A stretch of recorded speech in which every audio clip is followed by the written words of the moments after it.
औज़ु बिल्लाहि मिनश्शैतानिर्रजीम बिस्मिल्लाहिर्रहमानिर्रहीम रब्बि इश्रह ली सदरी व यस्सिर ली अमरी वहलुल उक़दतम मिन लिसानी यफ़क़हू क़ौली। इंशाअल्लाह आज चारों इमाम का सीरीज़ आज शुरू हो रहा है।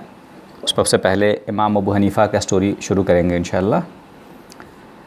एक थोड़ा सा बैकग्राउंड दे दे। सबसे इम्पॉर्टेंट जो चारों इमाम के स्टोरीज़ जो हिस्ट्री पढ़ने के बाद हमें ये लगा कि इनके लाइफ में, सुन रहे हो सब लोग, इनके लाइफ में जो बहुत ही अजीब व गरीब चीज़ जो मुझे दिखा, हैरत अंगेज़ दिखा, वो दिखा अदब।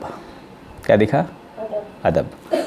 वो सब चीज़ अलग अपनी जगह, लेकिन अदब का जो मामला था वो चारों इमाम में देखा मैंने कि बहुत ही अलग लेवल का अदब का मामला है। मतलब पूरी की पूरी स्टोरीज़ का निचोड़ जो है इनके लाइफ का स्टोरी का, वो मुझे लगा कि उसके ऊपर कोई चीज़ है ही नहीं। चलिए, इमाम अबू हनीफ़ा जो है उनकी कहानी शुरू होती है कुफ़ा से। कुफ़ा एक जगह है, एक शहर है कुफ़ा, जो कि बगदाद कहाँ पे है? इराक़ में एक सिटी है बगदाद। बगदाद के पास एक शहर है जिसका नाम है कुफ़ा, ठीक है।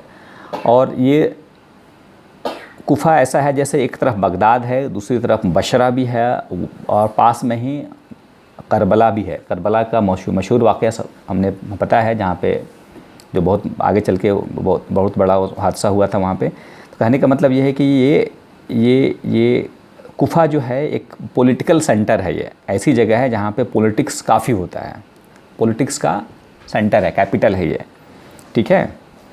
एक तरफ कुफ़ा के आसपास कौन कौन सिटी है? बगदाद भी है, नॉलेज सेंटर था, काफ़ी नॉलेज सेंटर था। बशरा भी है, करबला भी है, ठीक है। लेकिन कुफ़ा जो है एक ऐसा जगह है जो बिल्कुल कहते हैं ना पॉलिटिक्स का कैपिटल है वो, ठीक है। कुफ़ा जो है कब वो इस्लामिक हुकूमत में कब आया है? हज़रत उमर रज़ी अल्लाह तआला अन्हु के ज़माने में एक लड़ाई हुई थी, बैटल ऑफ यरमुक का जंग। कौन सा बैटल? बैटल ऑफ यरमुक, ठीक है। यरमुक के लड़ाई में उनको ये कुफ़ा जो है कॉन्कर हुआ था, यानी वो इस्लामिक स्टेट में आ गया था, ठीक है। उस वक्त क्या किया था उन्होंने, उमर रज़ी अल्लाह तआला अन्हु ने, चूँकि ये कब हुआ था? 636 ईयर में, हिजरी में नहीं, 636 ईस्वी में, ईयर में, ठीक है। उमर रज़ी अल्लाह तआला अन्हु के ज़माने में हुआ था। उमर रज़ी अल्लाह तआला अन्हु ने पहले एक सहाबी को भेजा, अपने साद रज़ी अल्लाह तआला अन्हु को, ठीक है ना। साद रज़ी अल्लाह तआला अन्हु को एज ए गवर्नर बना के भेजा कुफ़ा को डेवलप करने के लिए, ठीक है ना। साद रज़ी अल्लाह अन्हु के बारे में है कि वो जाने जाते थे उस सिविलाइजेशन को, किसी भी जगह को डेवलप करने में, वहाँ को तरक्की करने के लिए जाने जाते थे। तो उनको किसने भेजा था?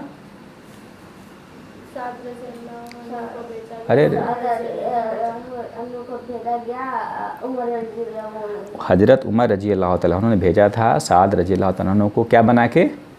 गवर्नर बना के, ठीक है, गवर्नर बना के भेजा। लेकिन उनके लिए बहुत मुश्किल था।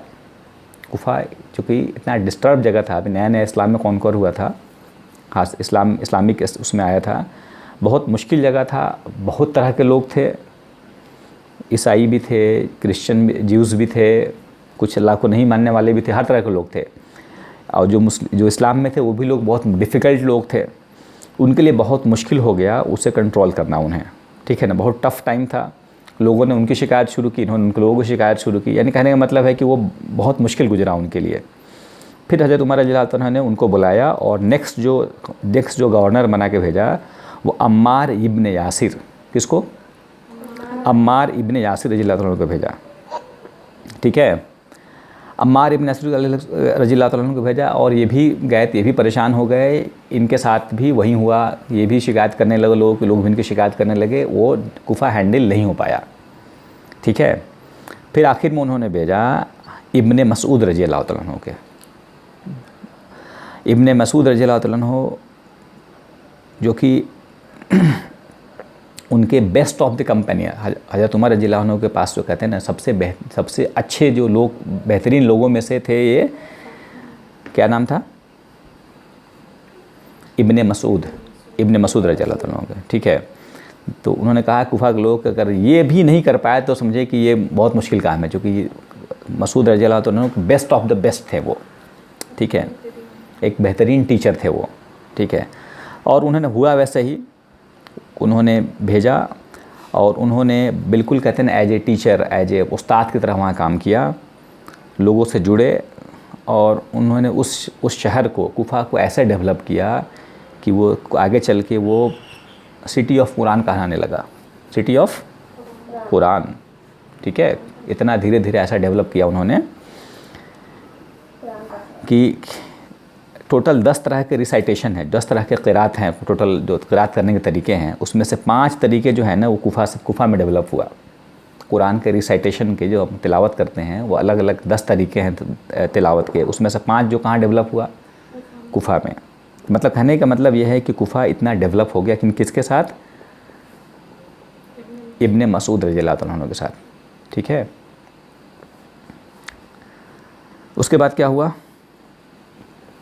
उसके बाद फिर जो लास्ट जो गवर्नर भेजा हज़रत उमर रज़ी अल्लाह तआला ने, वो मुगीरा इब्ने सोबा जो कि लास्ट गवर्नर थे जिनको हज़रत उमर रज़ी अल्लाह अन्हु ने भेजा। ये उस वक्त था कि वो एक टाइम के बाद गवर्नर को बदला जाता था, आज भी होता है, हमारे यहाँ मुल्क में भी होता है कि एक टाइम के बाद प्राइम मिनिस्टर ही बदल जाता है, प्रेसिडेंट ही बदल जाता है, गवर्नर ही बदल जाता है, सबका एक टाइम होता है। उस वक्त भी था, गवर्नर का भी एक टाइम होता था कि इतने वक्त के बाद बदल जाना था। तो जो लास्ट गवर्नर जो हज़रत उमर रज़ी अल्लाह तआला ने भेजा है वो किसको भेजा, मुगीरा इब्ने सोबा रज़ी अल्लाह तआला को भेजा, ठीक है। उसके बाद उमर रज़ी अल्लाह तआला का इंतकाल हुआ, उस्मान रज़ी अल्लाह तआला जो खलीफा बने, जो मेन खलीफा जो बने, अमीरुल मोमिनीन बने, उन्होंने जो भेजा है वलीद इब्ने उक़बा, ठीक है, वलीद इब्ने उक़बा को भेजा। और उन्होंने देखा कि उस वक्त काफ़ी टर्बुलेंस था, काफ़ी परेशानी हुई, कुफा जो जगह था काफ़ी टर्बुलेंस था, लोग एजिटेशन कहते हैं ना, लोग कहते हैं ना बगावत कर रहे हैं, क्रांति कर रहे हैं, बहुत तरह के मतलब परेशानी थी उस जगह पे, ठीक है। बहुत तरह के फितने डेवलप हुए, ठीक है ना। इवन उस्मान रज़ी अल्लाह तआला अन्हु की अगेंस्ट फितना डेवलप हुआ वहाँ से, जो ख़वारिज उनके ख़िलाफ़, जो अमीरुल मोमिनीन थे उस्मान रज़ी अल्लाह तआला, उनके ख़िलाफ़ जो फितना डेवलप हुआ, फितना मतलब उनके अगेंस्ट जो रिवॉल्ट हुआ, उनके बारे में गलत सलत बोलना, उनको नहीं मानना, ये सब कहाँ पे शुरू हुआ, कुफा में शुरू हुआ उस वक्त, ठीक है।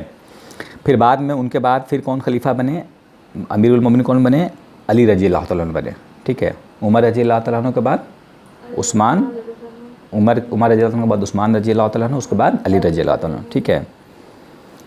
तो उन्होंने क्या किया, खिलाफत को उन्होंने मदीना से मूव किया कुफा में। किसने मूव किया, अली रज़ी अल्लाह तआला ने। कहाँ से मूव किया, मदीना से कुफा में। खिलाफत को जो कैपिटल था पहले मदीना हुआ करता था, ये सारे लोग जितने मैंने नाम लिए सब कहाँ से रूल करते थे, मदीने से गवर्नर बना के भेजे जाते थे। तो इन्होंने क्या किया, पूरे कैपिटल को ही चेंज कर दिया, मदीना से कुफा में मूव कर दिया, ठीक है। लेकिन वो फितना जो था, वो फितना वहाँ भी पहुँच गया। वो फितना जो था कि बहुत सारे बड़े बड़े सहाबी के बारे में, हज़रत उस्मान रज़ी अल्लाह तआला के बारे में, इवन हज़रत अली रज़ी अल्लाह अन्हु के बारे में फितना डेवलप हो गया। और बाद में इनकी शहादत हो गई, अली रज़ी अल्लाह अन्हु को वहीं पे शहादत हुई, कुफा में ही। जो ख़वारिज थे, शहादत मतलब उनको कत्ल कर दिया गया, किल कर देना, ठीक है ना। बल्कि जो ख़वारिज एक ऐसा फितना था, ख़वारिज एक ग्रुप था, डिविएंट ग्रुप था, जो कि डिविएंट ग्रुप मतलब जो कहते हैं ना भटक जाना। तो ख़वारिज एक ग्रुप था जो कि हज़रत अली रज़ी अल्लाह अन्हु को कत्ल कर दिया। इन्होंने ही हज़रत उस्मान रज़ी अल्लाह अन्हु के बारे में गलत कहा। तो ये उस वक्त काफ़ी डिस्टर्ब, कहने का मतलब क्या है कि बहुत ही डिस्टर्ब प्लेस था ये। यहाँ तक बात समझ में आ रही है, बैकग्राउंड समझ में आ रहा है। उसके बाद हज़रत अली रज़ी अल्लाह अन्हु का जब इंतकाल हो गया, कत्ल उनका जब शहीद हो गए, तो खिलाफत पहुँची हसन रज़ी अल्लाह अन्हु के बाद, ठीक है, 2 साल के लिए। फिर उसके बाद मूव टू, मैं शॉर्ट में चल रहा हूँ, फिर उसके बाद मूव किया, उसके बाद खिलाफत मिला अल-मुआविया रज़ी अल्लाह अन्हु का, ठीक है ना। यहाँ से बिगनिंग होता है उमैया डिनेस्टी का, उमैया दौर शुरू हुआ, ठीक है। फिर उन्होंने हज़रत अल-मुआविया रज़ी अल्लाह अन्हु ने कैपिटल को मूव कर दिया, यानी जो उनका कैपिटल था, राजधानी था, उसको मूव कर दिया दमश्कस यानी शाम में, सीरिया। ठीक है। फिर उसके बाद जो करबला का वाक़या हुआ, जो कूफा के पास ही जगह है, कौन सा, करबला, तो वहाँ पे हज़रत हुसैन रज़ी अल्लाह अन्हु का जो पूरा वो अलग स्टोरी है, जहाँ पे उनका असैसिनेशन हुआ, जो उनका पूरे कत्लेआम हुआ, तो पूरा मैसेकर हुआ वो करबला में। कहने का मतलब यह है कि कूफा ओवरऑल बहुत ही डिस्टर्ब प्लेस था। क्या था? बहुत ही डिस्टर्ब प्लेस था, पॉलिटिकली भी, थियोलॉजिकली भी। थियोलॉजिकली मतलब रिलीजन के पॉइंट ऑफ व्यू से भी अलग अलग टाइप्स के कंसेप्ट थे। इवन विद इन इस्लाम बहुत सारे लोग अलग अलग टाइप्स, अलग अलग सोच था, अलग अलग चीज़ों को मानते थे लोग, अलग अलग फ़िलॉसफी थी। ठीक है, ये बैकग्राउंड है उस शहर के बारे में। ठीक है, अब आते हैं इमाम अबू हनीफ़ा के बारे में। इमाम अबू हनीफ़ा का जो पैदाइश हुई है कूफा में हुआ है, वो 699 ईस्वी में, इंग्लिश कैलेंडर के हिसाब से कितने साल में, 699 हिजरी में कहें तो 76 हिजरी में। हिजरी कैलेंडर मालूम है ना, अल्लाह के रसूल सल्लल्लाहु अलैहि वसल्लम ने जब हिजरत किया था मक्का से मदीना, वहाँ से शुरू होता है हिजरी कैलेंडर। ठीक है, उसको इस्लामी कैलेंडर बोलते हैं। तो 76 हिजरी में, यानी 76 साल, 76 ईयर्स हिजरत के बाद वो पैदा हुए थे, 76 हिजरी में। और बगदाद में उनका इंतकाल हुआ। उनकी उम्र थी उस वक्त 68 ईयर्स, 68 साल, 60 पे 8, 68 साल, 68 ईयर्स में। ठीक है, ताबईन में से थे, बल्कि एक सहाबी हैं अनस इब्ने मालिक रज़ियल्लाहु तआला अन्हु, जो लास्ट कंपेनियन थे अनस रज़ियल्लाहु तआला अन्हु। तो इनके बारे में आता है कि कूफा विज़िट किए थे अनस इब्ने मालिक जो है ना, कूफा में आए थे। तो ये मशहूर है कि वो कूफा में आए थे। तो ये इससे है कि जब वो इतने बड़े सहाबी जब आए होंगे तो इन्होंने ज़रूर विज़िट किया होगा, ऐसा कुछ रिकॉर्डेड नहीं है कि ज़रूर इन्होंने मिले होंगे। इनके फ़ादर का नाम क्या था? इनके फ़ादर का नाम था साबित इब्ने ज़ूफ़ान। ये थे कहाँ से? ये अफ़गानिस्तान से। ये यहाँ पे बहुत इंटरेस्टिंग चीज़ है, ये बहुत इंटरेस्टिंग चीज़ है गौर करने का। उनके फ़ादर थे कहाँ से? अफ़गानिस्तान। उनके ग्रैंडफादर जो थे, उनके फ़ादर के फ़ादर, ग्रैंडफादर यानी उनके दादा, इमाम अबू हनीफ़ा के दादा जो थे, वो क्या थे? उन्होंने हज़रत अली रज़ियल्लाहु तआला अन्हु की खिदमत में थे। वो हज़रत अली रज़ियल्लाहु तआला अन्हु की खिदमत करते थे। वो कौन? इमाम अबू हनीफ़ा के दादा। ठीक है, अली रज़ियल्लाहु अन्हु खिदमत करते थे और अली रज़ियल्लाहु तआला अन्हु ने दुआ दिया था एक नेक सालेह चिल्ड्रन की, बच्चे की, औलाद की, अच्छे औलाद की दुआ लिया था उन्होंने दुआ किया था। तो उनके दुआओं का नतीजा था ये कि ऐसे लोग पैदा हुए। ठीक है, इनके फ़ादर का नाम था साबित इब्ने ज़ूफ़ा। ठीक है ना। इनके बारे में बहुत मशहूर एक वाक़या है, बहुत मशहूर, बहुत इंटरेस्टिंग और बहुत मशहूर वाक़या है। ठीक है, बहुत लोगों ने सुना भी होगा।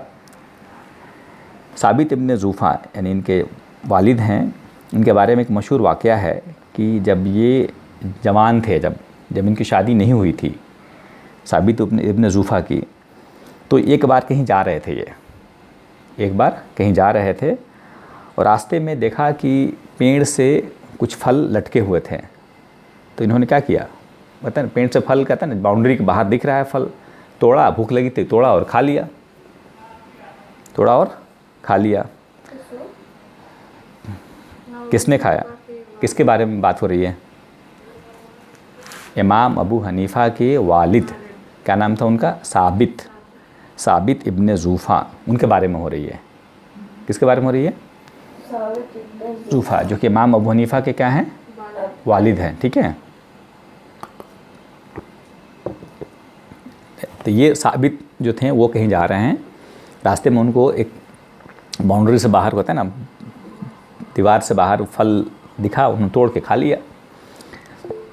जब खा लिया जब खा लिया उन्होंने, तब क्या जहन में आया कि अरे मैंने तो ऑनर से पूछा ही नहीं, इसका जो मालिक है इसे तो मैंने पूछा ही नहीं। अब वो गए मालिक के पास कि देखो मैंने ऐसे ऐसे मुझसे गलती हो गई, मैंने तुमसे बगैर पूछे हुए तुम्हारे बाग का फल मैंने लेके खा लिया, इसका बताओ भाई क्या उजरत है, क्या या तो माफ़ कर दो या इसके पैसे हैं मुझसे ले लो, क्या इसका जो पैसा होता है ले लो आप। तो वो भी देखा कि अच्छा ये कौन सा आदमी है भाई कि ऐसा आदमी, मतलब मैंने पेड़ में से कोई तोड़े खा लिए थे तो बहुत होता है, कौन आता है पूछने के लिए कि भाई मैंने खा लिया गलती से, आप इसके पैसे ले लो। तो इन्होंने कहा कि ऐसे तो नहीं, इसका भुगतान नहीं हो सकता है ऐसे। तो उन्होंने कहा कि कैसे होगा, मुझे तो इसका बदला मुझे देना है, इसका उजरत देना है मुझे। तो बोला एक ही तरीका है कि मेरी बेटी की शादी करनी पड़ेगी। तो बोले कि क्या बात है, अच्छी बात है फिर उन्हें बताया कि शादी करनी पड़ेगी, लेकिन प्रॉब्लम क्या है कि मेरी बेटी जो है वो गूंगी भी है, बहरी भी है, अंधी भी है। क्या है गूंगी मतलब क्या होता है भाई, जो बोल नहीं सकती है, बहरी मतलब जो सुन नहीं सकती है, और अंधी मतलब जो देख नहीं सकती है। एक ऐसी बेटी है मेरी जो ना देख सकती है, ना सुन सकती है, ना बोल सकती है। अब इनको झटका लगा, बोला कि कोई और तरीका नहीं है इसको इतना बड़ा।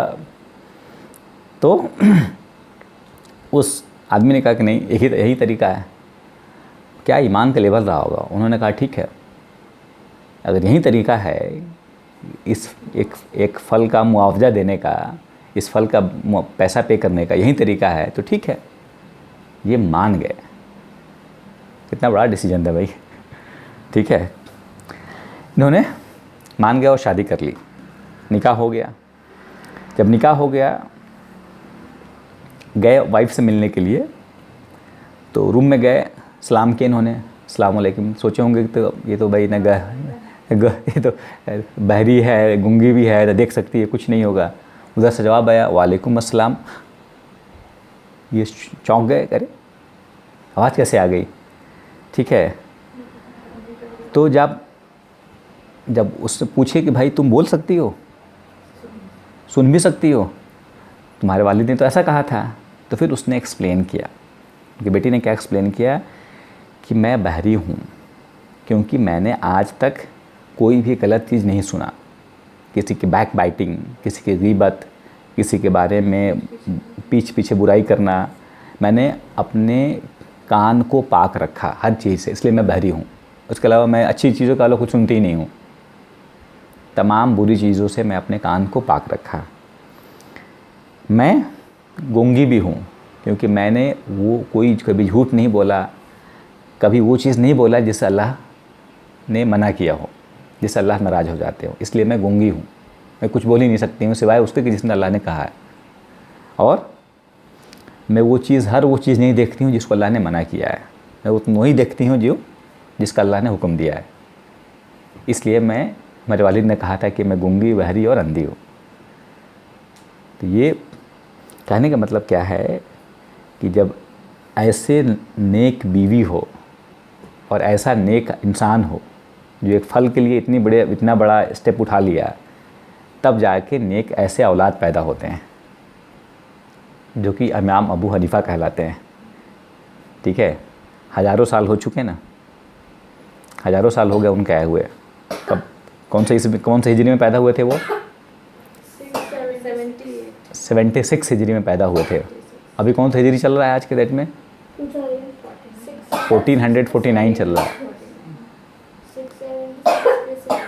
नहीं 76 ओनली हिजरी कैलेंडर में 76 हिजरी में पैदा हुए। अभी कौन सा हिजरी चल रहा है? 1449 चल रहा है, करेक्ट ना? देखो कैलेंडर में क्या दिख रहा है, 1449, यानी मोर देन 1400, ऑलमोस्ट 1300 समथिंग हो गया। आज भी उनका नाम लिया जा रहा है, उनको फॉलोअर्स हैं, उनका रिस्पेक्ट है। कैसे ऐसे शख्स कैसे पैदा हुए? जब इनके पेरेंट्स, वालिदैन ऐसे हो, ठीक है। अब आगे इमाम अबू हनीफ़ा, इनका नाम क्या था एक्चुअल में? इनका नाम एक्चुअल में अबू हनीफ़ा नहीं था। इनका एक्चुअल नाम अबू हनीफ़ा नहीं था, इनका एक्चुअल नाम था अन-नोमान।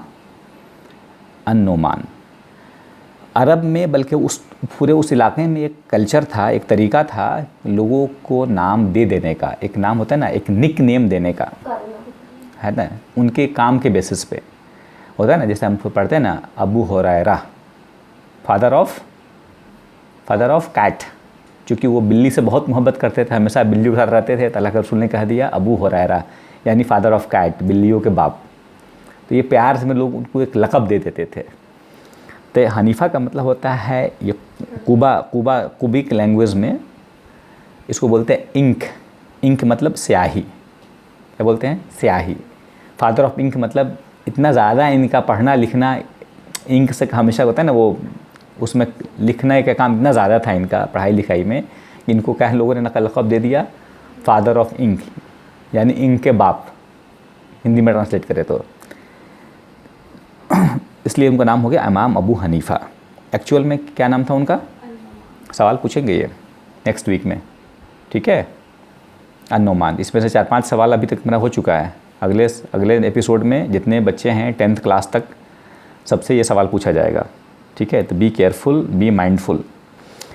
अच्छा, इमाम अबू हनीफ़ा जो थे बड़े ही हैंडसम थे, लंबे थे, टॉल थे, बहुत खूबसूरत थे।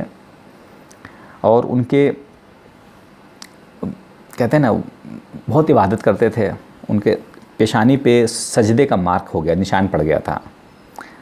और इतना ज़्यादा वो रोते थे अल्लाह के खौफ से, इतना ज़्यादा रोते थे वो कि यहाँ तक कि आंसू बहने के निशान पड़ गए थे उनके। जस्ट इमेजिन, उनके आंसू बहने के निशान थे। अब पता नहीं कितने आंसू, कितने रोते होंगे अल्लाह के सामने वो, ठीक है। उनके बारे में है कि हैंडसम भी थे, लंबे भी थे, और बहुत अच्छी ड्रेसिंग करते थे, अच्छे कपड़े देते थे, अच्छे, उनके बैकग्राउंड बहुत अच्छे थे। मतलब काफ़ी उनका बिजनेस भी बहुत अच्छा था, आगे चल के देखेंगे उनके बिजनेस के बारे में। यानी कहने का मतलब है कि कपड़े अच्छे पहनते थे वो, बिल्कुल साफ़ सुथरे, नीट क्लीन, अच्छे कपड़े पहनते थे, ठीक है। और हमेशा मुस्कुराते रहते थे, काफ़ी लाइट थे, कहते ना बात बात में हंस देना, हंसा देना। कोई भी मिल रहा हो उसको बहुत ही, उसको कहते ना ईज़िली उसको कनेक्ट हो जाना, जुड़ जाना, उसको हंसा देना, उसको फील नहीं होने देना कि मैं बहुत बड़ा आदमी हूँ। बहुत इजी गोइंग थे, ठीक है। काफ़ी रिच थे, काफ़ी सोसाइटी में काफ़ी बड़ा स्टेटस था उनका।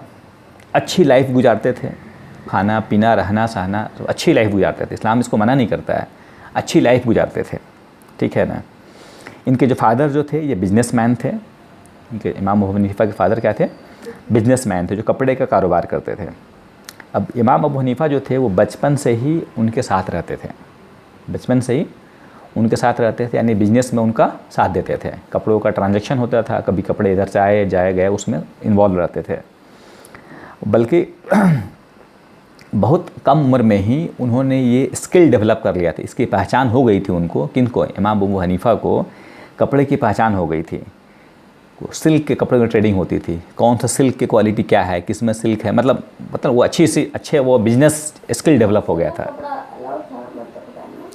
सिल्क का कपड़ा औरतों को तो पहनने का है ना, तो थोड़े ऐसा थोड़ी कि मर्दों को अलाउड नहीं, तब थोड़ी कि मर्द बेच नहीं सकते हैं उसे, ठीक है। पहनने के लिए बना है, ठीक है। तो 5 साल की उम्र से ही वो अपने फादर के साथ रहने लगे थे। एट द एज ऑफ 5 साल की उम्र से ही अपने फादर के बिजनेस में हेल्प करते थे वो, दुकान में जाना करना, ठीक है।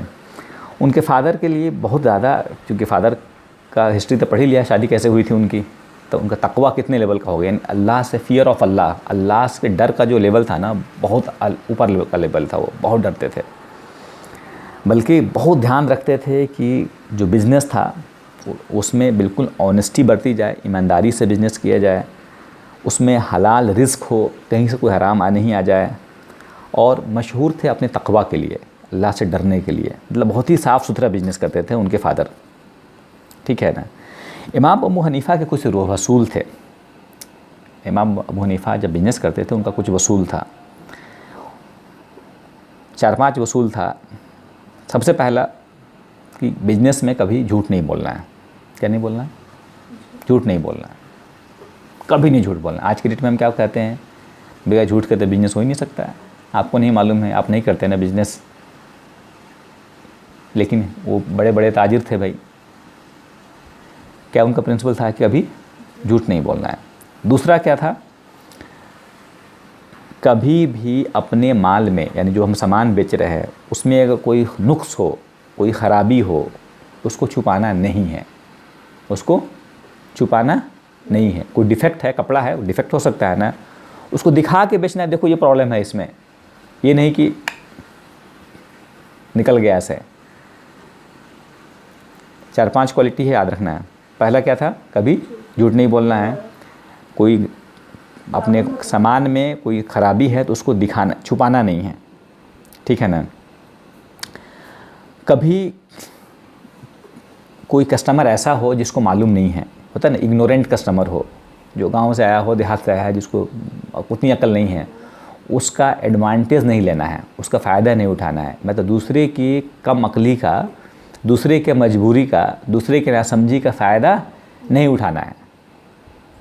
कोई आके कोई कपड़ा लेकर आया बेचने के लिए, कह रहा है कि ये 100 रुपये का है, हमको मालूम है कि 100 रुपये का नहीं है, आज चल ठीक है दे रहा है, क्या परेशानी, ले लो ना भाई, उसको अकल नहीं है, ठीक है। दूसरे के इग्नोरेंस का, दूसरे के क्या बोलेंगे, उसके नासमझी का फ़ायदा नहीं उठाते थे, ठीक है ना। एक और प्रिंसिपल था उनका, गरीबों से जो सामान बेचते थे उसको एट कॉस्ट बेचते थे वो, उसमें कोई मुनाफा नहीं लेते थे, जितना उनका ख़रीद होता उसी प्राइस पे बेच देते थे। जब किसी गरीब को देखते थे कोई गरीब है तो उसे क्या करते थे, कोई मुनाफा नहीं है, प्रॉफिट उसमें से हटा देते थे, एट कॉस्ट, यानी जो उसमें जितना ख़रीदी प्राइस है उसी रेट में बेच देते थे। एक और तरीका क्या था कि हमें वो फिक्स प्राइस पे करते थे, कोई बार्गेनिंग नहीं, मोल तोल नहीं। हालांकि मोल तोल करने के लिए मना नहीं किया गया है, मोल जोल करना, यानी नहीं 100 रुपये का नहीं, 90 रुपये का नहीं, 80 रुपये का होता है ना, तो ये इसको बोलते हैं मोल जोल करना, बार्गेन करना अलाउड है इस्लाम में। लेकिन उनका अपना प्रिंसिपल था कि हम बोलते थे कि नहीं, मुझे उसमें नहीं जाना है, ये सामान है, इसका वैल्यू इतना है, प्रॉफिट लगाने के बाद इतने ही बिकेगा, वो न कम न ज़्यादा। वो उनका फिक्स प्राइस पे बेचते थे। एक और जो बहुत इंटरेस्टिंग था, कभी अपने सामान की तारीफ़ नहीं करते थे, अपने प्रोडक्ट की, अपने सामान की, अपने कपड़े की तारीफ़ नहीं करते थे, बहुत सख्ती थी उसमें, ठीक है। याद रहेगा कितने पॉइंट्स बताया, क्या क्या बताया, झूठ नहीं बोलना है, कपड़ा अगर कुछ खराबी है तो उसको छुपाना नहीं है, दूसरे के कमअक्ली का, दूसरे के जो इग्नोरेंस है उस कमअक्ल है, उस नासमझी का फ़ायदा नहीं उठाना है, गरीबों से प्रॉफिट नहीं लेना है, अपने सामान का तारीफ़ नहीं करना है, और उनका था कि फ़िक्स प्राइस पे बेचना है, ठीक है। एक बल्कि इसमें एक इंटरेस्टिंग स्टोरी है कि इमाम अबू हनीफ़ा का बेटा, उनका नाम था हम्माद, एक बार वो भी होता है ना, जैसे बिजनेस में बेटा साथ देता है ना, तो उनका बेटा उनका साथ दे रहा था, होता है ना, दुकान में है, कपड़े उतार के यहाँ से ला रहा है, वहाँ से ला रहा है। तो एक बार की बात है कि वो बेटे को बोले कपड़ा उतार के लाओ। जब कपड़ा उतारने गया, कस्टमर बोल रहा है को चाहिए, ये गए उतारने के लिए, उनका बेटा गया, हमाद जब उतार रहे थे कपड़ा तो उन्होंने सलावात पढ़ा, सलात वस्सलाम अलैका या रसूल, होता है ना, सलाम पढ़ा। इमाम हनीफा ने सुना, उन्होंने कहा कि सॉरी, मैं नहीं, इसको नहीं बेचूंगा आपको।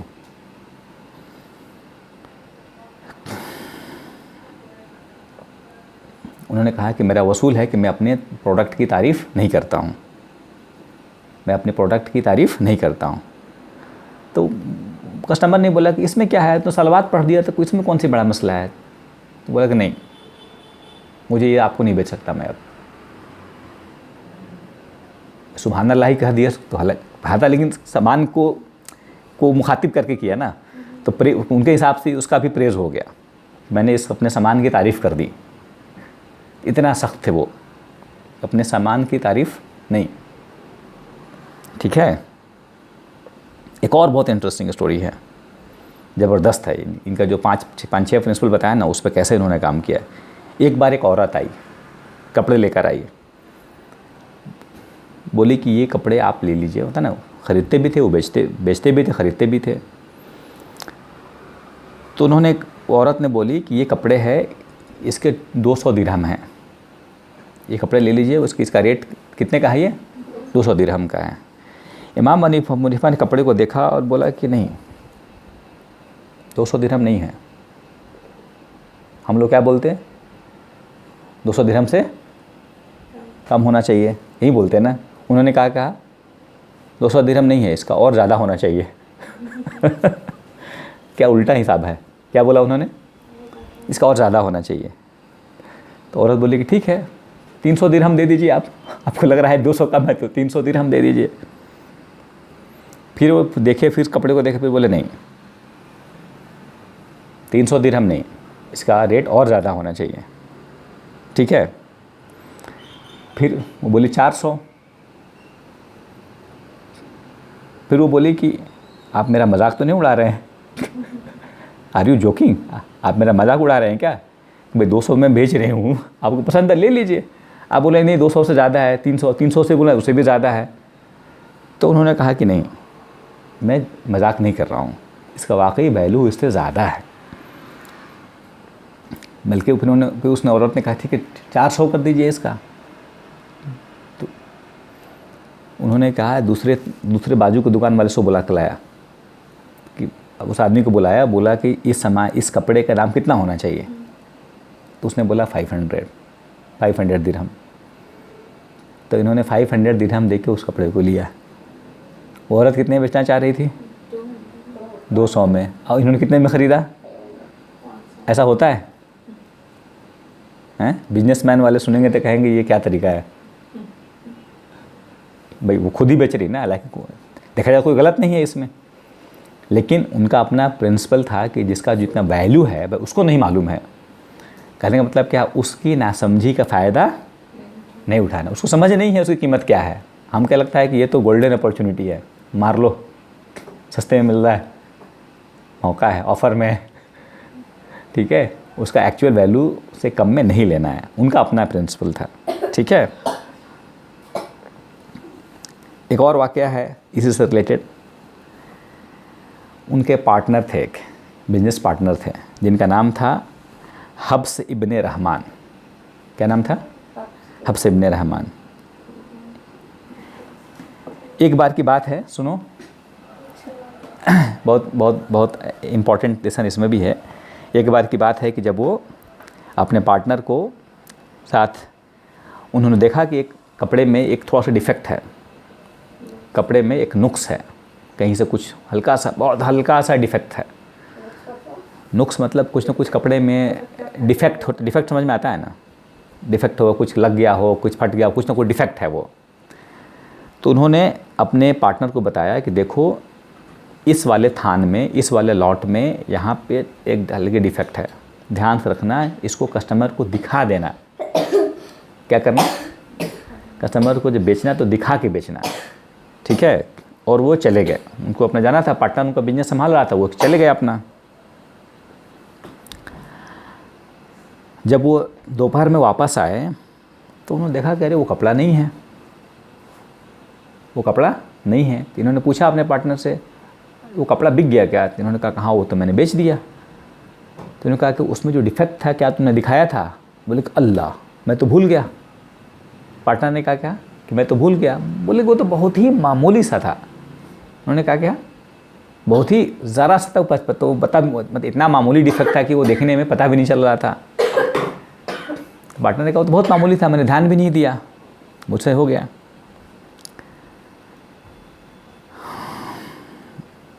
पूछा इन्होंने किसको बेचा, याद है, कस्टमर कौन है, किससे बेचा है। तो उन्होंने कहा कि नहीं, याद तो नहीं है, क्योंकि काफ़ी बड़ा बिजनेस था इनका, लोग आ रहे हैं, कितने लोग आ रहे हैं माल लेने के लिए, यहाँ से माल आया, यहाँ से गया, होता ना, बड़े बिजनेसमैन में क्या होता है, काफ़ी बड़े ताजिर थे, सामान आ रहा है, लॉट में आ रहा है, गठरी बांध कर रखाया, फिर गया, मतलब कंटिन्यूस चल रहा है, उसमें कहाँ याद थी किसको क्या बेचा मैंने। उनको बोले कि मैं तो याद ही नहीं है मुझे किसको बेच दिया। इमाम अबू हनीफ़ा इतने गुस्से हो गए, इतना अपसेट हो गए कि उन्होंने पार्टनरशिप ख़त्म कर ली। क्या कर लिया, ब्रेकअप, भाई आप तो मुझे हराम खिलवा रहे हैं। पार्टनरशिप ब्रेकअप कर लिया, ठीक है ना, कि आप जैसे इंसान को मैं ट्रस्ट नहीं कर सकता। आप भरोसे के लायक नहीं है, आपके साथ बिजनेस नहीं करना है, पार्टनरशिप ख़त्म। कितनी कितनी बड़ी बात थी ये, हमारे लग रहा है कितना छोटा सा काम हो गया, ठीक है ना। इतने परेशान हुए कि उस दिन सुबह से लेकर शाम तक उन्होंने कैलकुलेट किया कि कितना प्रॉफिट है आज का। उस दिन के टोटल प्रॉफिट को उन्होंने सदका कर दिया। उस एक दिन का जितना प्रॉफिट था उसको सदका कर दिया, खैरात कर दिया, गरीबों में बांट दिया, उस एक छोटे से मिस्टेक की भरपाई के लिए कि अल्लाह ताला इसे माफ़ कर दे। क्या लेवल था बिजनेस का, ठीक है। उनका तरीका था, अपने बच्चे का, जो उनका नाम हम्माद था, बेटे को हर दिन 10 दिरहम देते थे और बोलते थे कि जाओ किसी गरीब को ढूंढो सदका करो, जाओ किसी गरीब को ढूंढो और सदका करो। लेकिन सदक़े का तालीम, सदक़े की तरगीब देने का तरीका था उनका कि एवरी डे 10 दिरहम लो, जाओ और ढूंढो कौन सा गरीब है, ठीक है। हर जुमे के दिन उनका मामूल था 20 दिनार, दिरहम नहीं, 20 दिनार गोल्ड कॉइन्स, 20 दिनार जो है ना सदका करते थे अपने वालिदैन के बिहाफ में, अपने वालिदैन के हक़ में खैरात कर देते थे। हर जुमा को 20 दिनार, 20 दिरहम नहीं, दिरहम अलग होता है, दिनार और दिनार उससे भी ऊपर होता है, करते थे, ठीक है। ये उनका तरीका था। बहुत ज़्यादा नरम मिजाज थे, अल्लाह से डरने वाले थे, बहुत नरम मिजाज थे, ठीक है। एक बार की बात है, एक और छोटा सा इसमें एक और स्टोरी है उनके बारे में। उन्होंने एक आदमी को कर्ज दिया था 10 दिरहम, 10,000 दिरहम, 10,000 दिरहम किसी को कर्ज दिया था, ठीक है। उन्होंने हदीस सुन रखी थी, अल्लाह के रसूल का हदीस है कि अगर किसी को तुम कर्ज दो तो उसके साथ नरमी का ये करो, तो उसके साथ थोड़ा नरमी से पेश हो सकता है। अगर उसको थोड़ा वक्त चाहिए तो उसको वक्त दे दो, होता है ना, किसी को कर्ज दिए हैं, अगर वो नहीं चुका पा रहा है, अगर वक्त मांग रहा है तो थोड़ा वक्त दे दो। ये उन्होंने तो ये काफ़ी उसके साथ में नरमी क्या करते थे, वो पैसा दे नहीं रहा था, ये कुछ सख्ती नहीं करते थे, ठीक है ना।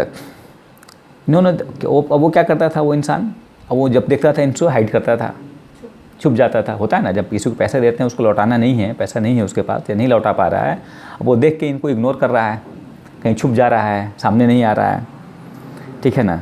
एक बार की बात है, इमाम हनीफ़ा ने उसको मार्केट में देख लिया, मार्केट में थे, उन्होंने देख लिया, और जब देखा उन्होंने, नज़र पड़ी, देखा कि वो पट से भागना, मतलब होता है ना, छुपने की कोशिश कर रहा है, ठीक है ना। उन्होंने उसको बुलाया, क्या किया, उसको बुलाया। जैसे बुलाया तो अपना वो कहते हैं ना, अपना बताने लगा कि नहीं नहीं मुझे, वो अपना एक्सक्यूज़ देने लगा, अपना बताने लगा कि अब मैं देना था आपको पैसा, मुझे ये परेशानी है कि मैं देना, मतलब वो अपना बताने लगा, अपनी कहानी बताने लगा कि क्यों मैं नहीं दे पाया, ठीक है ना। इमाम अबू हनीफा ने कहा, क्या तुम इसलिए छुप रहे थे, क्या तुम इसलिए छुप रहे थे पैसे की वजह से? तो उनको इतना झटका लगा कि सिर्फ तुम पैसे नहीं थे और नहीं दे पा रहे, इसके लिए तुम मुझसे छुप रहे थे। इमाम अबू हनीफा ने कहा कि मुझे माफ़ कर दो। उल्टा क्या कहा, मुझे माफ़ करना, क्योंकि मैंने, मेरी वजह से तुमको, मतलब तुम इतने तकलीफ़ में हो, मेरे वजह से तुम इतने खौफ में हो कि मुझसे तुम छुपे छुपे फिर रहे हो, और तुम सोसाइटी में छुपे छुपे फिर रहे हो, ठीक है ना। और उसको माफ़ कर दिया, बोला कि जाओ, तुमको मैंने माफ़ कर दिया। इतना ज़्यादा डरते थे। रिबा मतलब होता है सूद, यानी इंटरेस्ट के, होता है ना, किसी को अगर हमने इतना पैसा दिया है उससे ज़्यादा लेना क्या हो जाएगा। हाँ, किसी को मैंने 100 रुपये दिया और बोले कि नहीं अब सब मुझे 110 चाहिए, तो उसे क्या बोलेंगे, क्या बोलेंगे उसे, इंटरेस्ट। इतना डरते थे कि अगर किसी को पैसा दिया है तो उसके गार्डन में से, उसके बाग में से, होता ना, अगर बाग में से पास गुजर रहे हैं ना तो वहाँ रुकते भी नहीं थे कि कहीं इसके छाए में रहूँ, कि ऐसा ना हो कि इसको, उसका छाया, उसका शैडो भी जो है ना कहीं काउंट हो जाए रिबा में। इतना ज़्यादा एहतियात करते थे, ठीक है, कि मैं उसके बागीचे के साये से फ़ायदा उठाया, साये से फ़ायदा उठाया, कहीं ये भी इंटरेस्ट में ना काउंट हो जाए, इतना ज़्यादा डरते थे।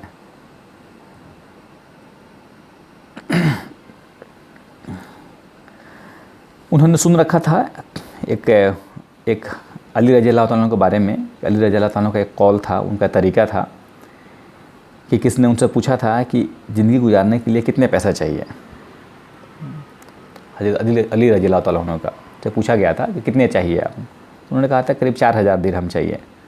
तो उनका क्या तरीका था कि 4000 दिरहम रखना था, बाकी पैसे खर्च कर देने हैं, लोगों पे खर्च कर देने हैं, सदका खैरात खर्च कर देना है। इनको भी वैसा ही करते थे। जो भी उनको 4000 दिरहम से ज़्यादा होता था, चैरिटी, सदका खैरात कर देना, लोगों में बांट देना। एक और तरीका था, जब वो सदका करते थे, सदका खैरात किसी को पैसे देते थे, तो एक लास्ट पॉइंट है यहाँ, इसके बाद कहानी ख़त्म करते हैं।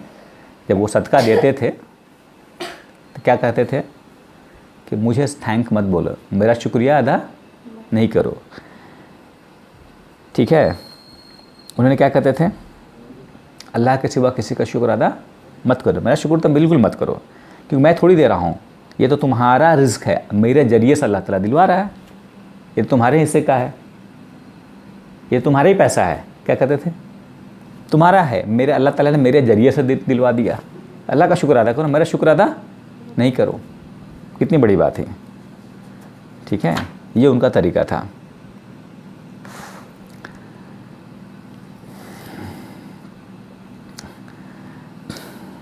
मेन उनका काम था, बिजनेस में थे वो, कोई दीन के तरफ कोई बहुत ज़्यादा ये नहीं था, नॉर्मल थे वो, कोई ज़्यादा स्कॉलर नहीं थे। अपना क्या काम था उनका, अपना बिजनेस करना, ईमानदारी से बिजनेस करना, ये उनका काम था, ठीक है ना। लेकिन उनके अंदर एक स्किल था, वो डिबेट करना, बहस करना, किसी भी टॉपिक पे डिबेट करना, बहस करने बहुत अच्छी थी, स्किल थी वो, बहुत अच्छा बहस करते थे। कोई भी टॉपिक पे आप दे दो, अच्छे से वो आपको पछाड़ देंगे, बात से हरा देंगे, समझ थी बात करने की, ठीक है ना। 20-21 साल के थे तब वहाँ से उनका एक स्टोरी शुरू होता है। जब वो पहले मिले किसी से, तो एक स्कॉलर मिले, उस वक्त के बहुत बड़े उस्ताद थे, उनका नाम था इमाम अश-शाबी, काफ़ी पॉपुलर इमाम थे उस वक्त, इमाम अश-शाबी, ठीक है। और इमाम अश-शाबी जो है ना, काफ़ी मशहूर थे और बहुत ही फ़नी थे, बहुत फ़नी भी थे, बहुत इजी गोइंग थे। मतलब लोग होता ना, नहीं होता, कुछ नहीं होते हैं जो हर आदमी से मिल के बच्चे भी उनसे अटैच हो जाते हैं बहुत बड़े स्कॉलर, लेकिन इतने फ्रेंडली थे कि बच्चे बूढ़े जवान सब उनसे मिल के हंस रहे हैं, मजाक कर रहे हैं, खेल भी रहे हैं और दिन की बातें भी सीख रहे हैं। ऐसे थे अश-शाबी, ठीक है ना।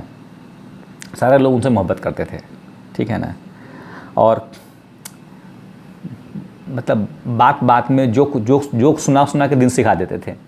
फतवा भी देना होता था तो कोई मसले मसाले पेश करना हो तो जोक के ज़रिए से, मिसाल के ज़रिए से हंसा के बता देते थे। एक बार किसी ने पूछा उनसे, किससे, अश-शाबी से, ये बताइए कि इब्लीस के वाइफ का नाम क्या है।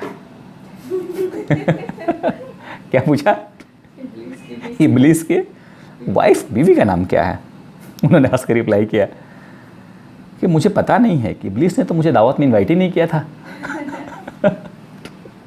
क्या कहा उन्होंने, कि इब्लीस ने मुझे दावत में बुलाया ही नहीं था मुझे, इसलिए मुझे मालूम नहीं है, ठीक है ना।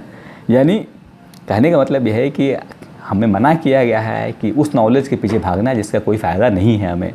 भाई उस नॉलेज को अल्लाह ने भी नहीं बताया जिसके बारे में हमें कोई फ़ायदा नहीं हो, वो नॉलेज हासिल करना है जिससे हमें फ़ायदा हो। तो उनका तरीका था कि आप ऐसा होता है ना, एक ऐसे तरीके से, ऐसे अंदाज से आंसर देना कि लोगों को बात समझ में भी आ जाए और हल्के हो जाए, टेंशन ना हो, स्ट्रेस ना हो। ये उनका तरीका था। वो हर चीज़ में ह्यूमर, हर चीज़ में हंसी को घोल लेते थे, ये उनका तरीका था। उन्होंने एक दिन इमाम अश-शाबी जो है कहीं मार्केट में जा रहे थे, उन्होंने इमाम अबू हनीफ़ा को देखा। वो तो ताजिर थे, इमाम अबू हनीफ़ा बिजनेसमैन थे अपना। उन्होंने उनको बुलाया, इधर आओ। पूछा कि तुम कहाँ जाते हो, तुम कहाँ जाते हो? तो उन्होंने कहा कि क्या मतलब, मार्केट जाता हूँ, मैं मार्केट जा रहा हूँ। उनको क्वेश्चन समझ में नहीं आया क्या कहने, तुम कहाँ जाते हो का मतलब क्या हुआ, मैं मार्केट जाता हूँ डेली। तो उन्होंने पूछा कि नहीं, तुमको जब कोई मसले आते हैं नॉलेज के लिए, या कोई मसले हैं या कोई कुछ सवाल आता है तो किसके पास जाते हो? तो उन्होंने कहा किसी के पास नहीं जाता हूँ मैं। इमाम हनीफा ने कहा कहीं नहीं, बस अपना बिजनेस करता हूँ मैं किसी के पास नहीं जाता हूँ मैं। इमाम अशाबी ने कहा कि डोंट लेट, मतलब अब ज़िंदगी को जो है ना यूं ही जाया मत करो, ज़िंदगी को बगैर मीनिंग के मत गुजारो, ठीक है ना। पढ़ने फोकस ऑन लर्निंग, सीखने पे फोकस करो।